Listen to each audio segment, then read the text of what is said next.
मैं समझ गया था ये कहानी रात पर खत्म नहीं हुई थी, बल्कि यहीं से शुरू हो रही थी। सुबह आंख खुली तो हल्की रोशनी कमरे में फैल चुकी थी। अंकल अब भी सो रहे थे। उनकी मजबूत सी बाह अनजाने में मेरे कंधे के पास टिक गई थी। सांसों की धीमी लय कमरे की खामोशी में खुल रही थी, जैसे कोई पुरानी सुकून देने वाली धुन। मैं चुपचाप उनकी तरफ मुड़ा और पहली बार इतने करीब से उन्हें देखा। हल्की दाढ़ी, बंद पलकों के नीचे जमा थकान और गर्दन की वो हल्की हरकत जो हर सांस के साथ महसूस हो रही थी। मैं धीरे से उठने लगा ताकि उनकी नींद न टूटे।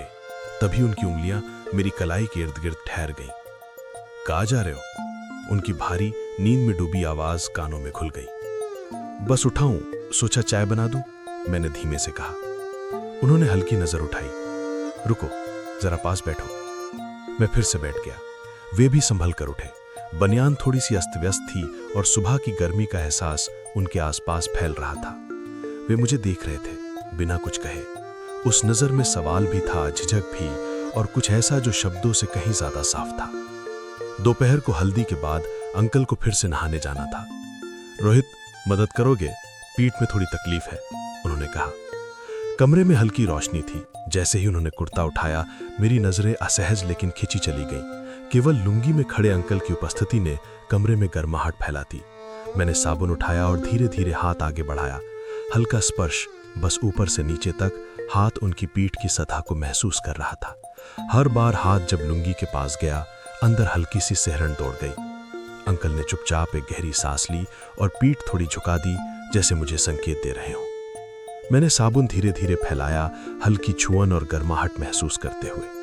ये सब कहने से ज्यादा महसूस होने वाला एहसास था। कमरे में सिर्फ हमारी सांसें और ये छुपी सी चाहत थी। शाम को हल्दी लगी थी, सब पीले रंग में रंगे हुए थे। मैं थोड़ा दूर बैठा था और वे सामने।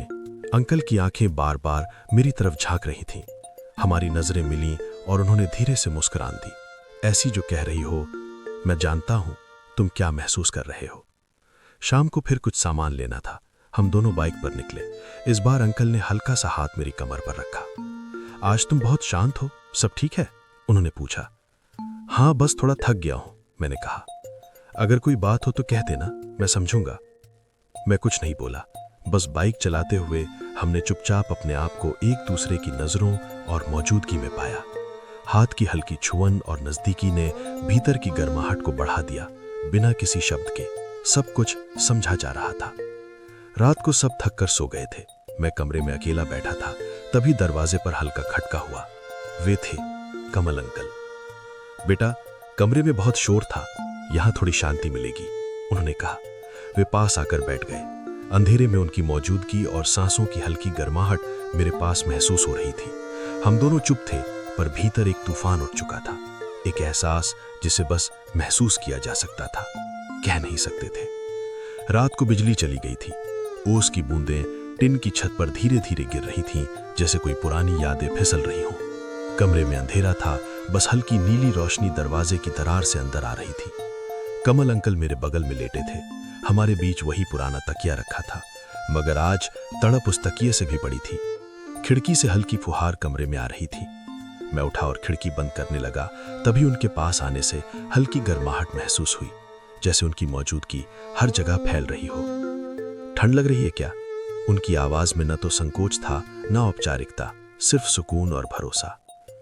बस थोड़ा ही, आ जाओ कंबल में, उन्होंने कहा। मैं पास आया। एक ही कंबल, एक ही गर्माहट। हमारी सांसें आपस में मिल रही थीं। उनका कंधा मेरी बाह के पास टिक गया और उनका स्पर्श धीरे धीरे मेरे पास फैल रहा था। मैंने महसूस किया कि उनकी हल्की उंगलियां छूते हुए मेरे हाथ और कंधे तक गईं, नरम, गर्म और जैसे दिल की धड़कन बढ़ा रही हो। धीरे धीरे उनकी हथेली मेरी पीठ के पास रही, ऊपर नीचे हल्की हरकत के साथ। कमरे में सिर्फ ये खामोशी और सांसों की गर्माहट थी, एक अनुभव जिसे शब्दों में बताना मुश्किल था। तुम बहुत बदल गए हो रोहित, उन्होंने धीरे से कहा। आपने भी तो अब तक कुछ नहीं कहा अंकल। मेरे होंठ हल्के से कांप रहे थे। कुछ सेकंड की खामोशी रही, फिर उन्होंने धीरे से अपना चेहरा मेरी गर्दन की ओर बढ़ाया और हल्की सी चुंबन जैसी स्पर्श दी, जैसे पहली बार किसी को नजदीक महसूस करना। उनकी सांसें मेरे गाल और गर्दन के पास महसूस हो रही थी और ये नजदीकी मेरे भीतर गर्माहट पैदा कर रही थी। अब दिल ने अपना इजहार कर दिया। मैंने मुड़कर उनकी आंखों में देखा। उन आंखों में अब कोई सवाल नहीं था, बस एक बेचैन और भावुक मर्द था जो अपनी मोहब्बत को चुपचाप महसूस कर रहा था। कमरे में खामोशी गहरी हो चली थी। उनकी सांसें अब मेरे करीब थीं और मेरी धड़कनें उनका जवाब दे रही थीं। उस पल कुछ कहा नहीं गया, मगर बहुत कुछ तय हो चुका था। मैं समझ गया था, ये कहानी रात पर खत्म नहीं होने वाली थी। इस कहानी का अगला हिस्सा पार्ट 3 में। आगे की कहानी के लिए चैनल को सब्सक्राइब करें, लाइक करें और कमेंट करना ना भूलें।